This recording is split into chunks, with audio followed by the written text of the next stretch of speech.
makapaniwala sa matatamis na salita ng mga Amerikano. Walang puwang ang bulag sa gabinete na ito.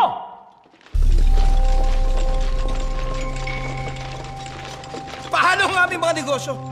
Kapag nakapaglaban kami, babagsak ang ekonomiya. Paano namin mapapakain ang aming mga pamilya? Negosyo o kalayaan, bayan o sarili, pumili ka!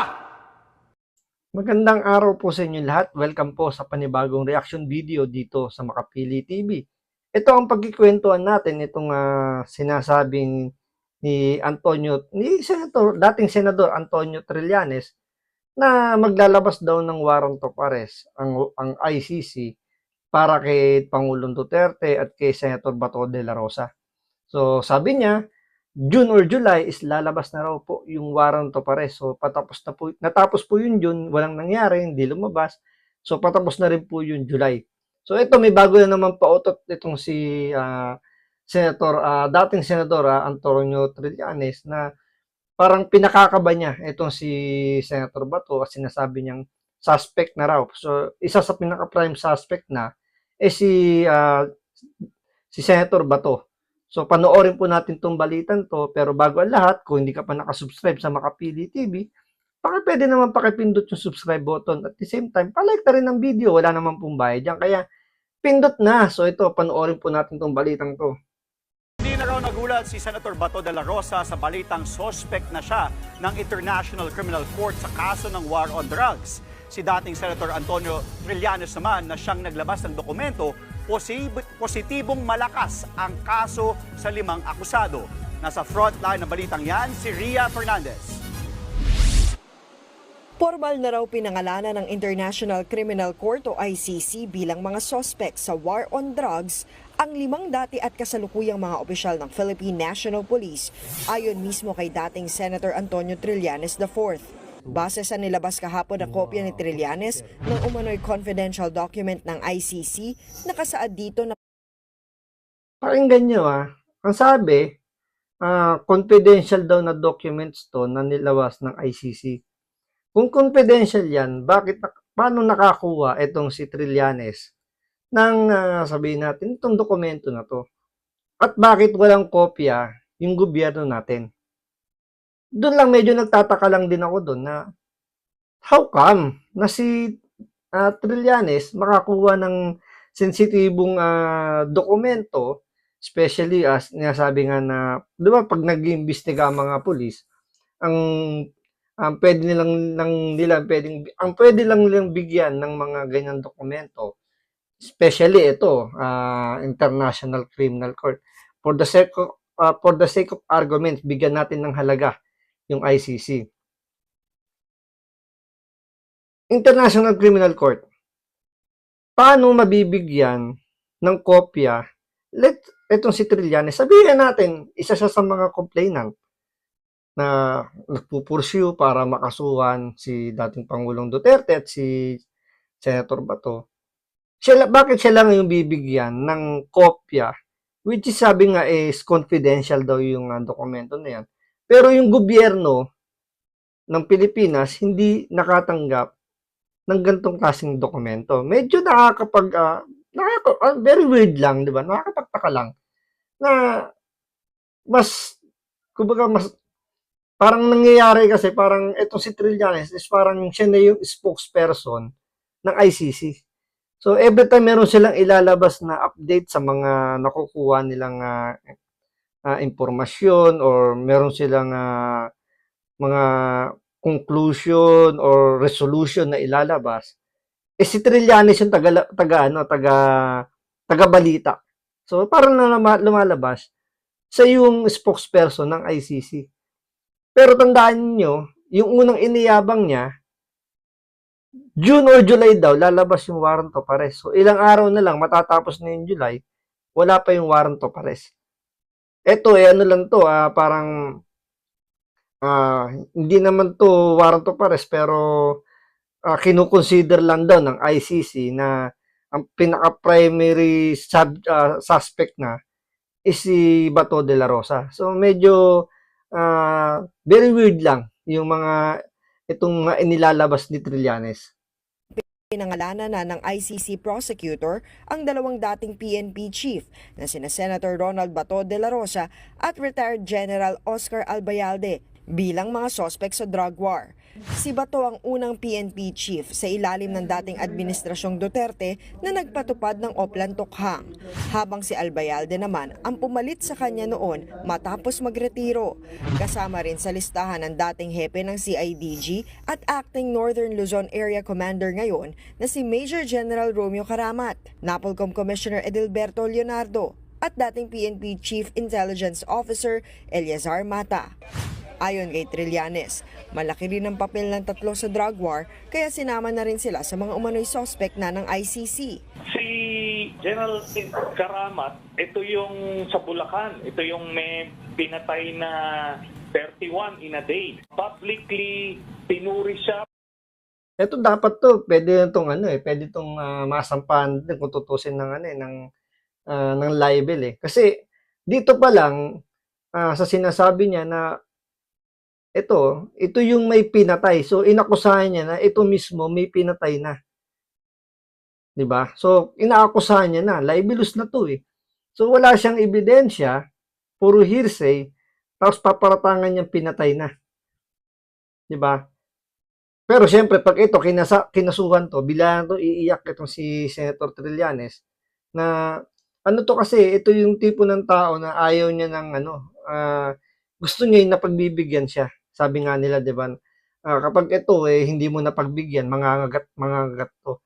So dito makikita mo ulitin natin yung sinabi, si General Karamat, ito yung sa Bulacan, ito yung may pinatay na 31 in a day. So medyo marami yun. In a day daw pinatay daw to ni Karamat. So, kailangan patunayan niya muna na si Karamat mismo yung pumatay.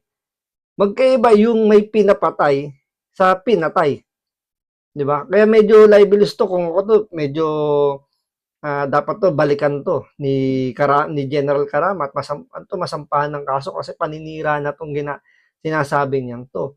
So, siyempre, feeling niya kasi alam mo yung masyadong magaling, yung nagmamagaling, ganun. Yun, nagmamagaling na feeling niya tama yung mga sinasabi niya. Pero kung titingnan mo naman yung mga senaryo tulad nung umpisa pa lang, is confidential daw yung mga impormasyon, pero how come, paano siya nakakuha ng ganong sensitibong dokumento? So, paano pa naging confidential kung siya nakakuha tapos yung gobyerno wala? Tapos ito, inakusahan niya kagad ito si General Karamat na may pinatay daw na 31 in a day. So, medyo marami-rami yun at medyo mabigat yung naparatang.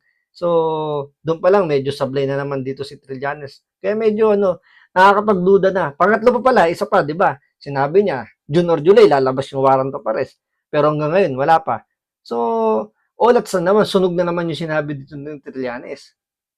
Prinisya ni Duterte at eventually na-promote din siya accordingly. Critical evidence yan dito sa Crimes Against Humanity. Ito naman si Leonardo, ito yung paymaster na sinasabi ng mga testigo, ulo, bawat pinapatay on the ground.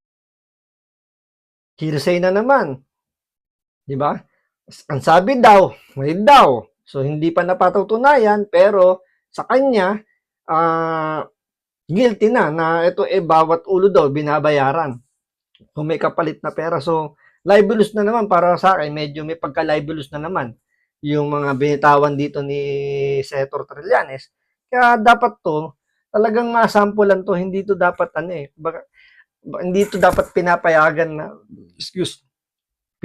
parang namimihasa lang siya na magturo lang na magturo, magbitaw lang na magbitaw ng mga paratang na wala naman siyang pinanghahawakan na ebidensya.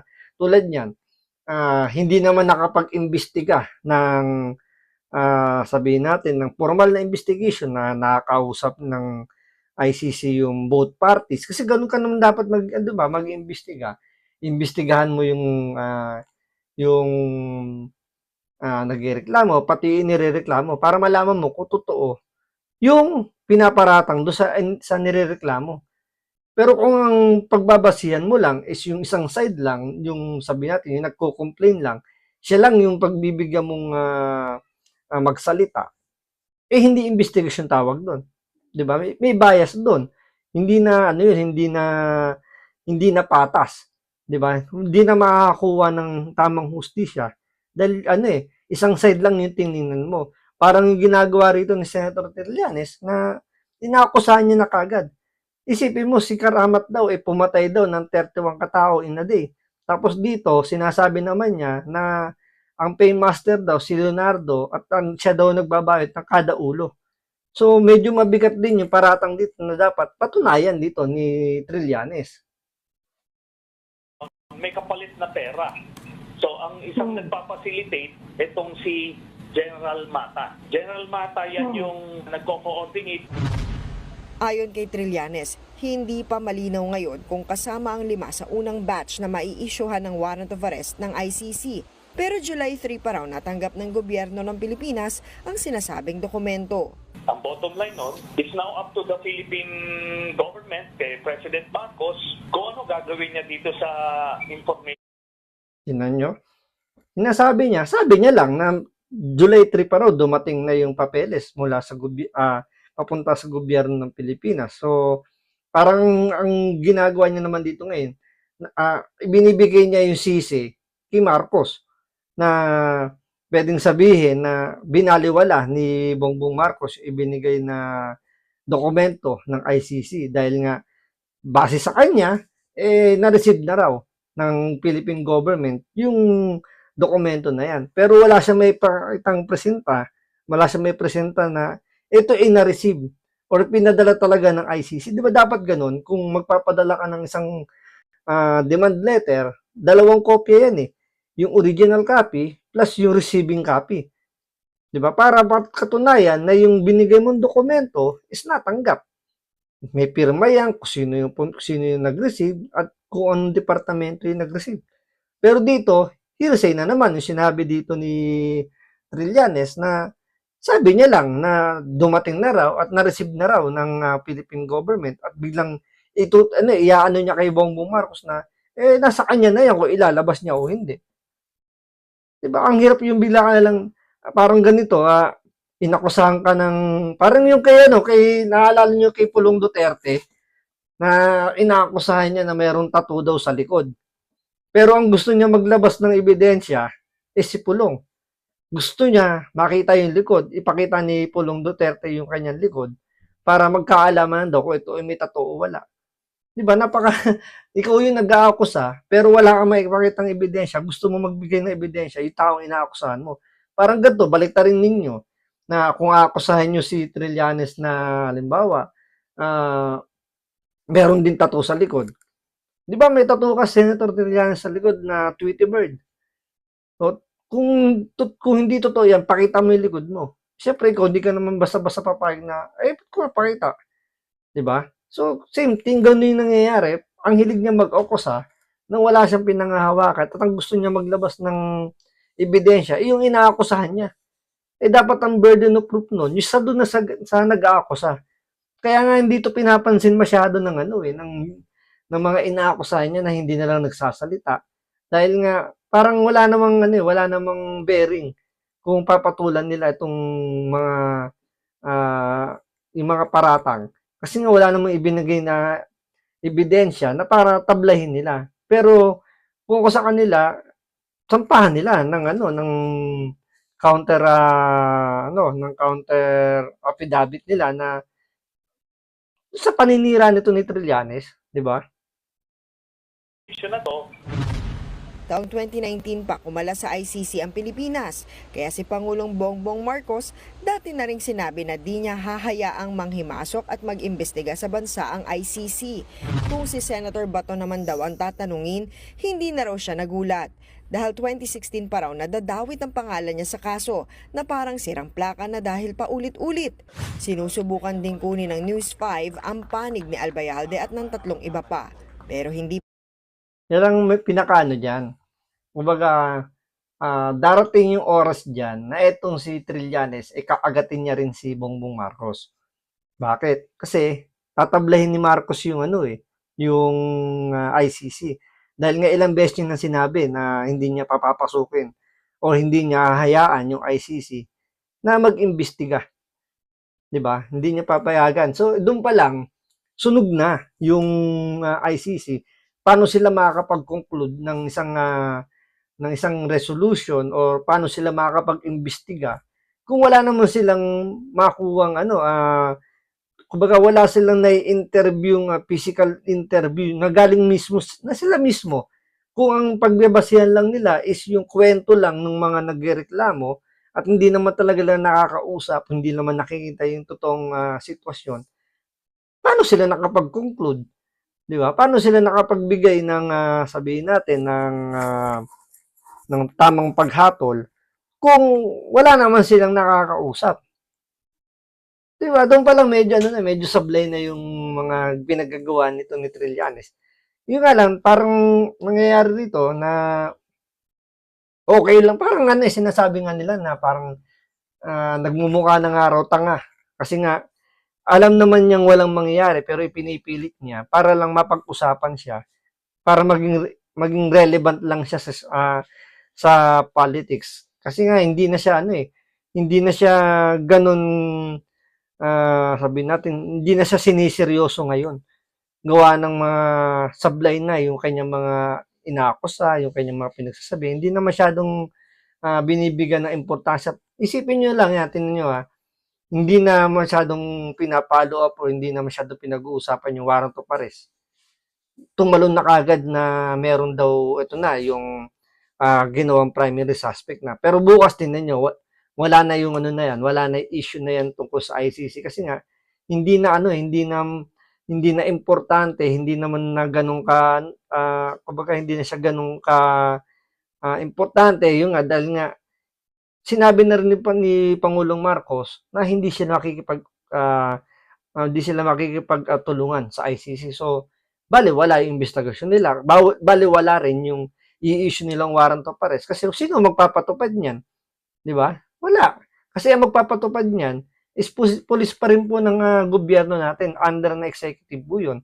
So, kung sinabi ng presidente na walang kikilos, walang kikilos. So, ganoon lang kasimple yun. So, malamang sa malamang, antayin ninyo, mangagat at mangagat yan si Trillanes. So, maraming salamat po sa panonood.